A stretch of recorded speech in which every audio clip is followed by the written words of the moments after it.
Eh bien, un grand merci et un grand bravo.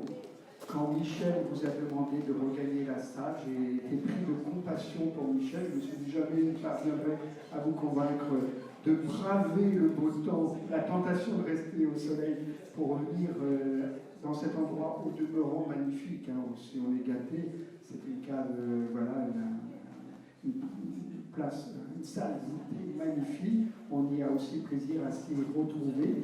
Eh bien, nous allons commencer à l'heure, ce qui augure la possibilité de finir aussi à l'heure, ce qui est bien pour ceux qui doivent repartir prendre un train. Sans plus tarder, je vais inviter le premier intervenant de l'après-midi à venir me rejoindre. J'ai nommé M.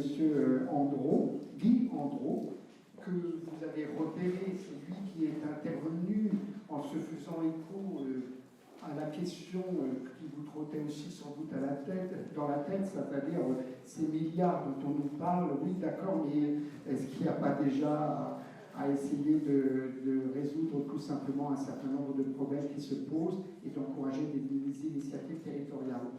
Vous avez remarqué mon souci de revenir sur le parcours des intervenants parce que ça aide à comprendre le pourquoi de leur engagement. Ils ne sont pas là pour prêcher une bonne parole, prodiguer des conseils. C'est important, je pense, pour vous aussi de voir que leur parcours peut rejoindre le vôtre, et peut-être donc vous motiver à aller de l'avant. Vous êtes, Guy Andro, ancien maire de la commune de Savigny-les-Vescoux, à combien de kilomètres d'ici? Je ne sais pas. Prenez le micro. 150 km, c'est une commune qui se trouve juste à côté de Poitiers, qui fait partie de la communauté urbaine. Alors, on y reviendra. Vous êtes venu avec quelques diapositives qui vont illustrer, en fait, justement votre propre cheminement, ce qui vous a conduit du développement durable à saisir de cette question de la nature, de la biodiversité. On y reviendra. Auparavant, j'aimerais quand même des mots d'explication sur le nom et la vocation de votre association, l'association que vous présidez, qui a été créée il y a quelques années, Abeilles locales. Alors, dites-nous un malentendu, certes, il est question d'abeilles, de ruches, on va le voir, mais l'ambition est bien plus grande. Il s'agit d'accompagner des collectivités et des acteurs du territoire dans la préservation du patrimoine naturel. C'est bien ça pour ce qui concerne l'ambition? Tout à fait. Abeilles locales, on était content quand on a trouvé ça, parce que ça veut dire action pour la biodiversité, pour la biodiversité, l'environnement et les initiatives locales. Et au début, on nous a pris pour des apiculteurs. Alors effectivement, on parle des abeilles, on met quelques ruches parce que c'est un peu comme ils disent dans les grandes surfaces, nos têtes de gondole, ça attire. Quand on fait une manifestation avec les enfants, ils ont la tête, et qu'on extrait le miel, ils ont la tête dans l'extracteur pour goûter au miel. Donc ça permet de faire venir les gens, mais c'est pas du tout la seule activité de l'association, loin de là. Alors vous en avez plusieurs, et il y en a une sur laquelle j'aimerais que vous disiez quelques mots, c'est Mon Village, espace de biodiversité que vous avez conçu. Alors en quoi ça consiste concrètement? Alors, on l'a conçu, on l'a adapté, mais à l'origine, Mon Village, qui est devenu maintenant mon quartier, parce qu'on travaille avec les quartiers de Poitiers, espace de biodiversité, a été mis au point au CNRS à Chizé. Et on leur a demandé, quand j'ai souhaité en tant qu'élu, en tant que maire, me préoccuper de la biodiversité, je vous en parlerai plus tard, j'ai fait appel à ces personnes-là qui m'ont expliqué le dispositif et qui m'ont dit, vas-y, tu peux l'utiliser, c'est libre de droit. Et on est parti déjà sur des bases qui étaient assez solides et qui correspondaient bien à ce qu'on voulait faire. Nous, on est là, dans notre association, pour accompagner les communes, accompagner les groupes, accompagner d'autres associations, accompagner les entreprises qui se lancent dans l'opération, etc. Mais la première de ces opérations, c'est effectivement Mon Village. Le principe est très simple.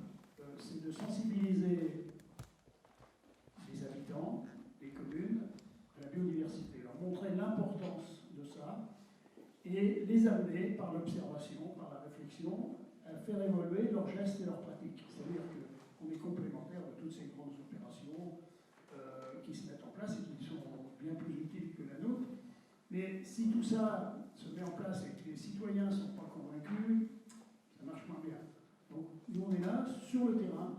Hein, moi j'ai l'habitude de dire pour faire ensemble, au quotidien et partout, cette promotion et cette préservation de la biodiversité. Donc on a une première action qui se déroule dans les écoles. Hein. On associe donc les maîtres d'école, les instituteurs, les professeurs des écoles, pour que sur 2 ans soient mis dans leur programme ces actions de préservation et de connaissance de la biodiversité. On les accompagne avec des animations faites par nous, par des professionnels, par des associations de nature, etc. On les accompagne aussi en créant dans la commune un rucher pédagogique pour montrer comment... On y revient. On y reviendra, hein, nous non. Comment procèdent les abeilles, qu'est-ce qui est intéressant dans les abeilles, c'est un sujet inépuisable, ça, l'abeille. Moi j'en découvre encore tous les jours. Et on leur donne aussi des abris à insectes qu'ils emmènent chez eux avec un mode d'emploi. Donc au niveau de l'école, je vais assez vite parce que sans ça je pourrais y passer très longtemps, on sensibilise les gamins parce que ce sont les futurs citoyens, parce que ce sont de très bons relais pour toucher les parents. Mais en parallèle, on travaille aussi avec les habitants en créant ce qu'on appelle un groupe local biodiversité, c'est-à-dire des habitants volontaires qui acceptent de faire des animations dans la commune sur ces mêmes objectifs. Et là encore, on les aide, on les accompagne, on leur fait des animations, on les aide à gérer la ruche pour qu'il y ait des manifestations auprès pour expliquer ce qu'est la pollinisation. Et on les accompagne aussi avec des outils tels qu'un carré de la biodiversité. Alors ça, les gens, quand on leur explique ce que c'est, ils se disent que ça doit être compliqué. On leur dit non, c'est un espace que vous délimitez sur lequel vous ne faites rien. Ça peut surprendre, mais ce qui est très important, c'est quand on se rend sur cet espace où on n'a rien fait, c'est de voir comment il a évolué au niveau des insectes, au niveau de la flore, de la faune, etc. Et puis on les aide aussi à mettre en place une prairie fleurie avec des fleurs mellifères, là aussi pour voir les pollinisateurs au travail. Autant de choses qu'on peut voir en détail sur votre site. Ce sur quoi j'aimerais qu'on revienne, parce que au fond cette séquence est destinée à revenir sur cette idée qui a été illustrée depuis ce matin, à savoir l'extrême diversité des acteurs, des parties prenantes à associer aux actions. Et vous allez non seulement associer les habitants, vous l'avez dit, les collectivités locales, pour le moment à l'échelle du Grand Poitiers, et puis pourquoi pas jusque dans les limites de la Vienne, et puis les entreprises. Alors, ça, au risque de vous surprendre, moi c'est quelque chose que je trouve assez intéressant, d'aller au-delà de la simple citoyenneté, d'intégrer. Mais alors, comment vous les intégrez, ces entreprises? Alors, on essaie d'aller partout où on peut convaincre. Donc, on s'est dit, il y a des entreprises avec des salariés, et des commerces, des grandes surfaces. On va essayer d'en faire des partenaires avec les associés. On a juste commencé. Pour l'instant, on a un centre Leclerc, une pizzeria et un magasin Biocoop qui sont vraiment dans l'action. Je peux vous dire que le 30, par exemple, on intervient auprès des clients de chez Biocoop avec des panneaux pour leur expliquer ce qu'est la biodiversité, comment ils peuvent faire bouger les choses, etc. On intervient aussi avec le département, où on va médiatiser tout ça dans les mairies, on intervient partout où on peut intervenir. Pour l'instant, et on va travailler avec les agriculteurs, parce qu'il est important, puisque la nature c'est aussi le monde agricole, d'associer le monde agricole à cette préservation. Il évolue beaucoup le monde agricole. Hein. Il y a quelques années, on n'aurait pas les échanges qu'on a en ce moment. Il évolue beaucoup et on ne peut pas dire qu'on va laisser toutes les terres en jachère hein, pour la biodiversité, c'est clair. Mais on sait qu'on peut faire des choses pour effectivement la préserver. Parce que la préserver, ça passe par l'habitat. Aucune espèce ne survivra si on lui enlève son habitat. Elle en a besoin pour habiter, pour se réfugier, pour se nourrir, pour se reproduire, etc. Pour toutes les étapes de ce qu'on appelle la vie. Alors, Alors c'est pour cela d'ailleurs, je viens de lancer ce diaporama qui permet de revenir sur votre parcours. Et là, la première série d'images que vous vouliez nous donner à voir, c'est justement des photos d'habitat. Donc, parce que c'est le point de départ de votre réflexion. Ces photos, alors, le point de départ, c'est qu'effectivement, dans ma commune, on a créé un cœur de village. C'est-à-dire un endroit où on retrouve aussi bien de la culture, du sport, de la convivialité, etc. Et ce qu'on souhaitait, c'est que tous les habitants se retrouvent de toute génération. Parce qu'on parle beaucoup d'intergénérationnel, mais ça ne se décrète pas, ça se construit. On met en place les conditions pour que ça se fasse. Et ça, je peux vous dire que j'en suis assez fier parce que ça marche très bien. C'est vrai qu'on a un étang, on a une salle des fêtes, on a un city-stade, on a un jeu de boules, on a une médiathèque, etc. Donc les gens vont forcément avoir une activité et puis un étang dans cette zone et se retrouver. Certains viennent même uniquement pour pique-niquer. C'est important parce que le vivre ensemble, c'est important et la qualité de vie, c'est important. Je crois que c'est la nouvelle valeur qui monte. Quand on discute avec les jeunes, ce qu'ils veulent, c'est surtout la qualité de vie.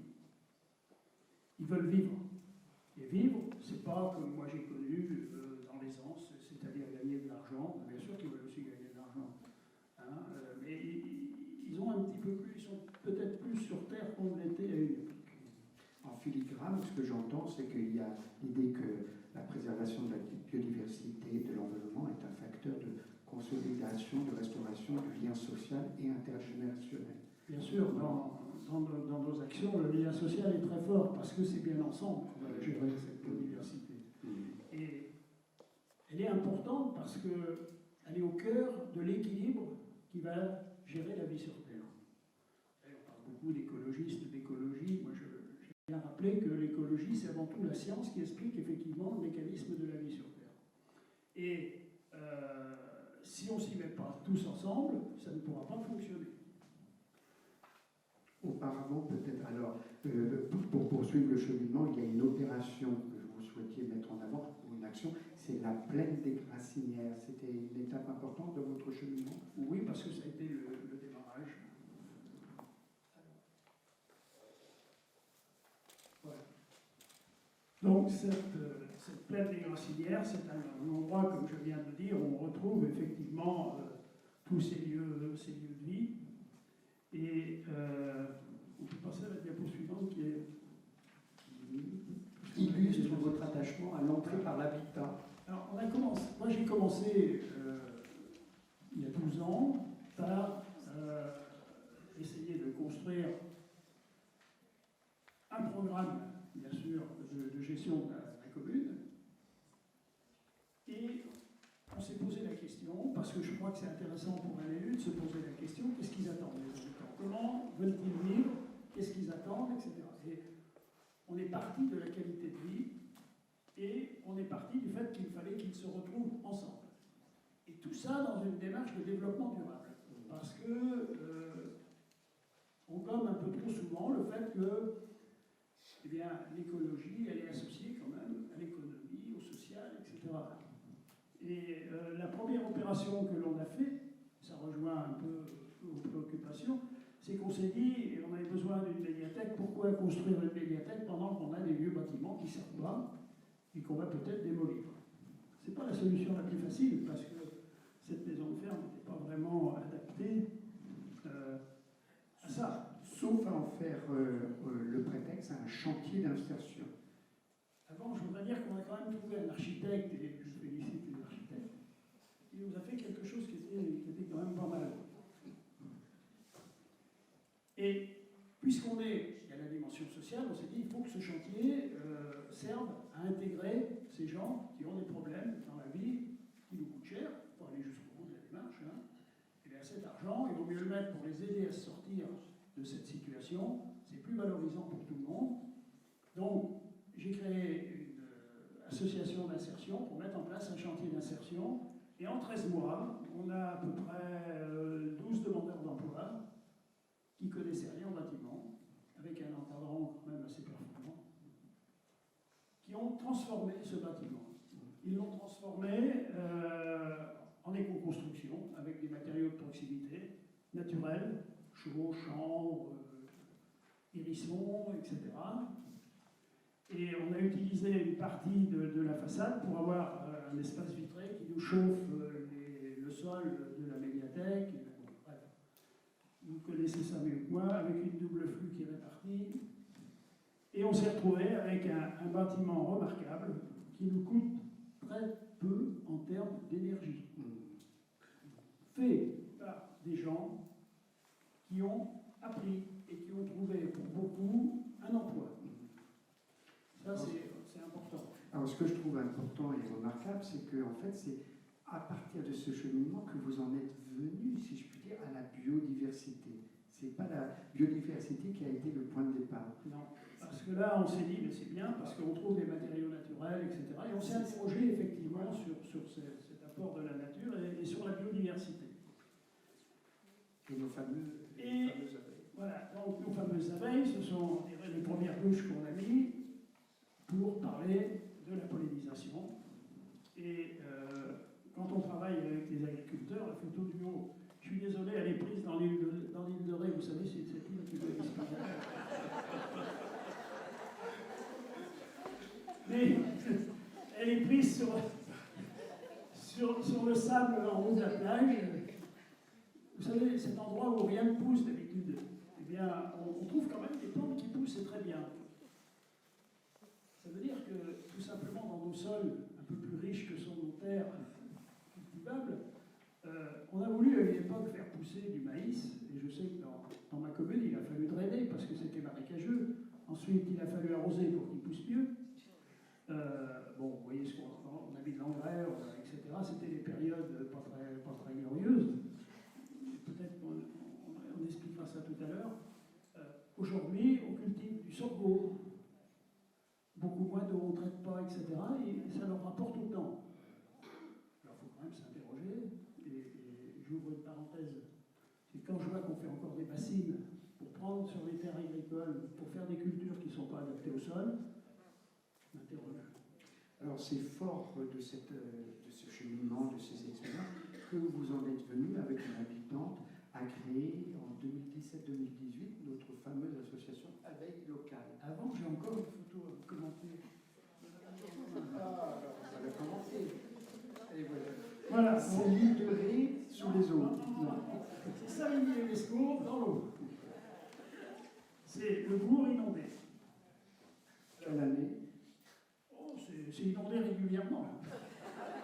Ah non, j'ai fait quand même quelques travaux, ça y est beaucoup moins maintenant. Alors pourquoi il est inondé ce bourg?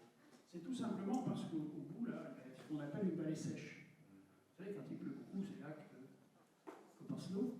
Dans cette vallée sèche, dans les années 70, il y avait des joncs. Et puis il y a un particulier, propriétaire d'un terrain, qui a dit bah, tiens, moi je vais faire un étang. Donc il a creusé, la terre qu'il a enlevée au fond, il a fait des talus. D'accord? Il y a eu un étang.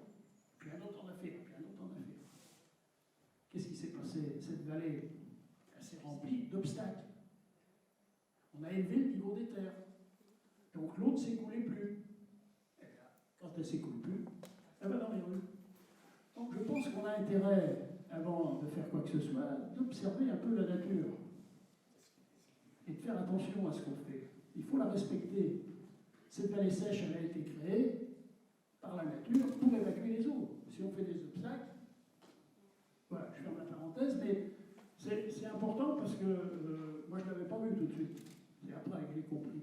Et aujourd'hui, on a encore des étangs. Et si j'étais encore, je ne suis plus vu parce qu'à un moment donné, il faut arrêter. Je crois que j'aurais fait sauter les étangs pour retrouver effectivement ces zones humides qui sont bien plus propices à la biodiversité. Un autre mot sur. Alors, ce que vous venez de dire à l'instant, ça rentre en écho avec ce que disait Caroline Lecléven, connaître préalablement avant de protéger, etc. Alors, l'association, donc créée en 2017-2018. Donc, l'association a été créée. Alors là, j'ai fait une expérience quand même avec d'autres communes.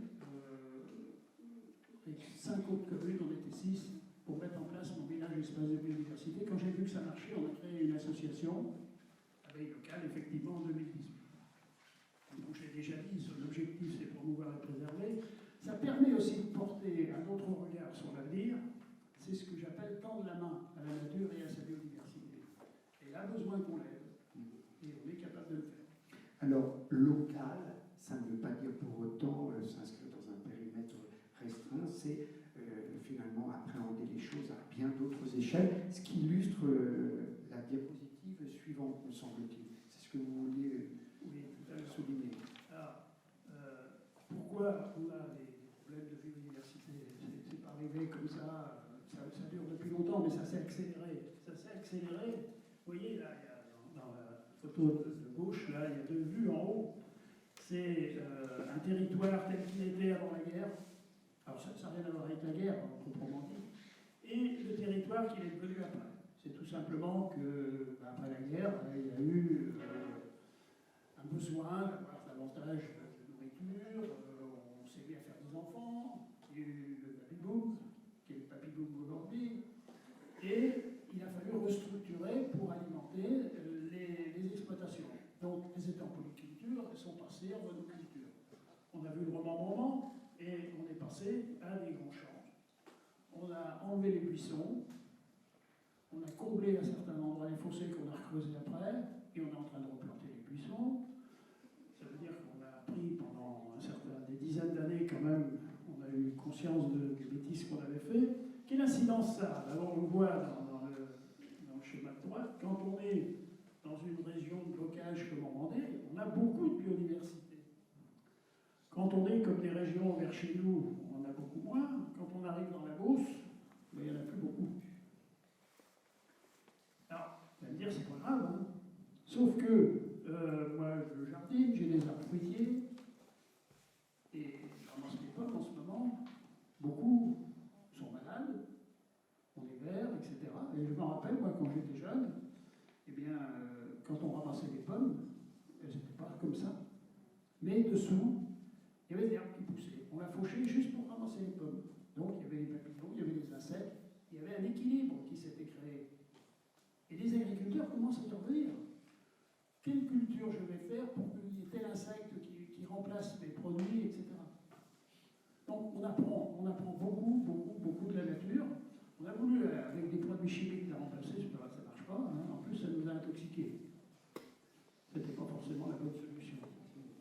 Une dernière diapositive avant de recueillir les réactions, les interrogations de la salle, alors qui revient un peu sur les différentes... Oui, donc je reviens sur les différentes activités d'abeilles locales. Donc il y a mon village, et effectivement le partenariat avec les entreprises. Espace pédagogique pour la biodiversité, c'est une autre action. On a des expositions qu'on prête, comme celle qui est dans le hall ici, mais si vous ne l'avez pas vue, arrêtez-vous en sortant. Quand on prête une exposition à une commune, on donne des panneaux avec des livrets pédagogiques, mais on a formé les gens qui vont être présents pour expliquer. On ne souhaite pas que les gens passent devant des panneaux. Ah, c'est joli. Non, ce n'est pas l'objectif. L'objectif, c'est qu'ils comprennent le message qu'on veut faire passer à travers ces panneaux.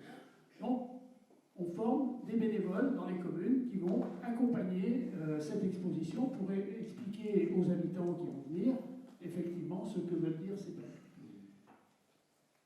Et puis, un autre outil aussi, j'aurais pu en mettre d'autres, un autre outil qui est à disposition des groupes dans les communes, c'est ce qu'on appelle un espace pédagogique de biodiversité. C'est-à-dire que sur un espace communal, quelques centaines de mètres carrés, hein, c'est pas forcément un hectare ou 2 hectares, on a mis en place des habitats différents. Parce qu'on explique que la pollinisation c'est important, mais l'habitat c'est vital. Par exemple, on a une mare pour avoir un espace, une zone humide. On a un peu de permaculture. On a aussi des tas de pierres, des tas de branches, des murets, des choses comme ça, pour montrer quel type d'espèces on va retrouver dans ces lieux. Et là encore, on forme les gens qui vont organiser ces visites de cet espace pédagogique pour expliquer. Vous avez compris, par toutes ces mesures, on espère convaincre les gens, d'abord leur faire prendre conscience et les convaincre de changer leurs gestes et leurs pratiques. Donc on est sur une démarche pédagogique. prend du temps. C'est un peu épuisant, mais quand ça marche, c'est drôlement efficace. Ça permet d'arborer le sourire. Merci Leandro. Est-ce qu'il y a des questions, des interrogations, des témoignages? Oui, monsieur au premier rang, puis un peu plus loin. Encore merci. Oui, Michel Parent, président de la communauté de communes de l'île d'Oléron. Je voudrais bien sûr saluer le travail qu'a fait M. Androu et aussi sur son constat quant à la priorité des élus locaux autour du lien social et du vivre ensemble. C'est certainement une des priorités fortes des élus, je crois qu'on le partage. Alors comme tout à l'heure, on va voir la nature dans la ville, je me permets d'être peut-être à contre-courant, mais d'évoquer donc la nature hors la ville. En citant l'exemple de l'île d'Oléron qui nous préoccupe, Dominique Ravel et moi. Il y a l'île d'Oléron à un nord et un sud, à un quart de nord avec sa personnalité, j'incarne le sud avec ma personnalité, et on a des territoires totalement différents. Le nord est très vivant au plan donc, des activités primaires traditionnelles, avec de l'agriculture, de la viticulture. Je vous conseille d'ailleurs le Perle Noir de l'île d'Oléron, qui est un très bon vin de pays. Et puis il y a aussi le maraîchage, il y a aussi la saliculture. Donc c'est un territoire qui est vivant et qui est entretenu. Le sud est en friche. Il n'y a plus d'acteurs économiques, il n'y a plus de professionnels. Dans le passé, j'avais dans le conseil municipal une agricultrice, elle est en retraite depuis longtemps. C'est donc un désert.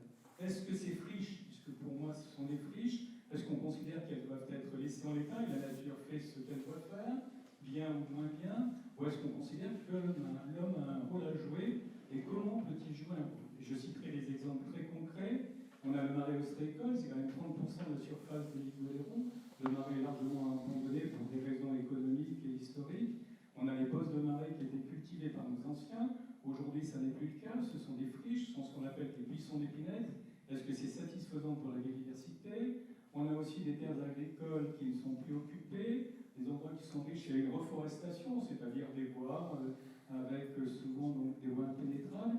Qu'est-ce qu'on peut faire concrètement pour répondre à ce problème et ne pas perturber la biodiversité, voire même l'améliorer? Sachant que monsieur vient d'annoncer le thème de la prochaine édition, parce qu'il faudra toute une édition pour traiter de ça. Mais quelques éléments de réponse pour commencer. En sachant aussi qu'il y aurait des poignées d'Oléron, bien sûr, et que ce genre de catastrophe annoncée à 20 ans ne se produira pas sur notre territoire. Vous savez mieux qu'on s'est mis au premier rang. Moi, je voudrais juste dire que les jachères, les friches, ça peut être bon pour la biodiversité, c'est pas une obligation, ça dépend ce qu'on a dessus, et ce qui manque. Quelque part, il faut qu'on s'interroge. J'ai besoin d'avoir une faune et une flore variée, adaptées à mon territoire. On a parlé d'inventaire de biodiversité ce matin. Quand on a fait un inventaire, on peut regarder ce qui manque. Pourquoi on ne l'a pas? Quel type d'habitat on n'a pas? Et peut-être qu'il faut aussi, sur ces friches, modifier un peu la friche pour que cette faune et cette flore puissent s'implanter. Je n'oppose pas, moi, les espaces verts et les espaces naturels de biodiversité. Ils sont complémentaires. On peut très bien avoir dans un parc un endroit pour que les gens pique-niquent, se roulent dans l'herbe, et un autre endroit où on va davantage préserver la biodiversité en ayant mis effectivement des herbes, comme on dit. Mais il faut savoir que certains insectes ne se reproduisent que s'ils ont une plante à tige creuse. Certains même, c'est une seule. Si on veut les voir, il faudra que dans cette friche, il y ait cette plante. Donc c'est pour ça qu'il faut comprendre comment fonctionne le système pour l'adapter. C'est vrai que si vous avez un espace en friche, c'est plus facile que si vous allez dire à votre agriculteur, écoute, tu ne vas plus cultiver ce que tu cultives, on va te mettre en zone naturelle. Mais il faut regarder ce qu'on a dans ces friches. Hein, c'est pas systématique. Mais j'ai noté qu'il était 13h56 quand le mot friche a été enfin prononcé. Et il faut vraiment qu'on travaille sur cette question, effectivement. Monsieur. Oui, Alain Delpiro, élu à Corne-Royale, c'est un territoire rural de 1000 habitants. J'entends parler donc, depuis ce matin du projet d'aménagement, évidemment, entre autres plantations de haies, etc. Nous, petites collectivités, nous sommes quand même confrontés à un réel problème. Qui entretient la plupart de ces projets sont implantés en bordure, en limite domaine public.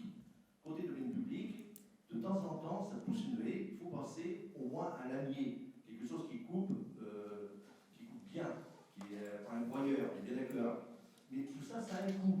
Et aujourd'hui, on est confronté à cette situation. On a à peu près 30 et 40 km de bordure de haies et de bois. Et aujourd'hui, c'est à la commune de l'entretenir. Sauf qu'on n'a plus les moyens. Alors, qu'est-ce qu'on fait? Vous avez, selon vos expériences personnelles, peut-être des réponses à me donner. Merci. J'ai pas de recette. Hein. Simplement, ma commune faisait 1200 habitants avec pas mal de dizaines de kilomètres de chemin. Déjà, il faut sélectionner les chemins. Il y a des chemins pour le monde agricole, il y a des chemins pour la promenade. Tout à l'heure, il y avait une carte où il y avait des circuits. C'est sûr qu'on ne les entretient pas comme les autres. Et nos chemins, on les avait mis en espace de biodiversité, c'est-à-dire qu'on les fauchait une fois par an, mais régulièrement, au milieu, on passait la machine pour que les marcheurs puissent effectivement se promener dans la nature. En ce qui concerne les haies, c'est vrai que les haies que l'on a dans nos communes aujourd'hui sont des haies qui sont assez invasives, mais elles sont très intéressantes pour la biodiversité, mais il faut les élaguer 1 ou 2 fois par an. Aujourd'hui, quand on plante des haies beaucoup plus diversifiées, hein, et à croissance lente et limitée, de façon à ne plus avoir à passer aussi souvent et à laisser libre cours à la nature. Si on choisit bien les espèces, on peut effectivement limiter l'entretien. Maintenant, sur les haies dont vous avez hérité, là, je n'ai pas beaucoup de solutions. Quand on discute avec les agriculteurs, ils nous disent c'est bien beau, vous ne fauchez plus vos bords de route et vos fossés. Alors, moi, je faisais faucher juste la partie qui est le long de la route pour la visibilité et s'il y avait des gens qui voulaient marcher le long de la route. Ça met le bazar. Vous ne voulez plus qu'on utilise les produits chimiques, mais vous nous envoyez des graines. On s'est mis d'accord, on n'a pas eu le temps de le faire encore, mais on va planter des petites haies, 1,50 m maximum, qui vont empêcher effectivement que les graines portées par le vent aillent dans les cultures. Et on va en même temps servir la biodiversité. Donc, il faut partir de quel est notre objectif avant de trouver la solution. Monsieur... Quand j'ai créé la plaine des Grassinières, l'objectif c'était de créer de la convivialité, bien vivre ensemble. On a trouvé des solutions. Voilà des éléments de réponse pour avoir plus ample connaissance des enjeux. Monsieur peut rejoindre votre association. Donc voilà, parfait. Sauf s'il y a une interrogation, une question, et avant de passer à la table ronde, une question à laquelle vous répondez par oui, non, peut-être. Parce que c'est que, qu'est-ce que votre engagement très fort, manifestement, dans cette association Abeille locale, vous a permis de faire? Mais vu la manière dont je formule la question, vous n'allez pas pouvoir répondre par oui, non, par là. Mais est-ce que votre engagement dans cette association vous a permis de faire plus de choses que ce que vous permettait de faire votre statut d'élu? Oui et non, c'est pas la même chose. Je ne peux pas vous répondre par oui par non, c'est pas du tout la même chose et c'est complémentaire. C'est pour ça qu'à une époque, j'avais les deux. Alors, pourquoi je me suis engagé? C'est ça le sens de la question. Pour plusieurs raisons. Parce que, je me suis toujours intéressé à ce qu'il pouvait y avoir, à la prospective, à l'avenir, etc. Et le fait que j'ai fait partie des générations d'après-guerre, j'ai pas honte à dire que j'ai jardiné avec du Roundup au début. Je ne sais pas ce que c'était, ni ce que ça pouvait faire. Donc, ma génération a pas fait du bon travail. Faut le dire. Et quelque part, ça me gêne de laisser aux générations futures un héritage comme celui-ci. Donc, j'avais envie, effectivement, de contribuer modestement à laisser ce que j'appelle un avenir acceptable, parce qu'on sait bien que c'est un peu tard maintenant pour revenir à la case départ. Et essayons d'améliorer les choses. Voilà pourquoi je me suis intéressé à ces problèmes d'équilibre de la nature et de biodiversité. Merci beaucoup Guy Andrew. De toute façon, vous pourrez réintervenir encore l'après-midi.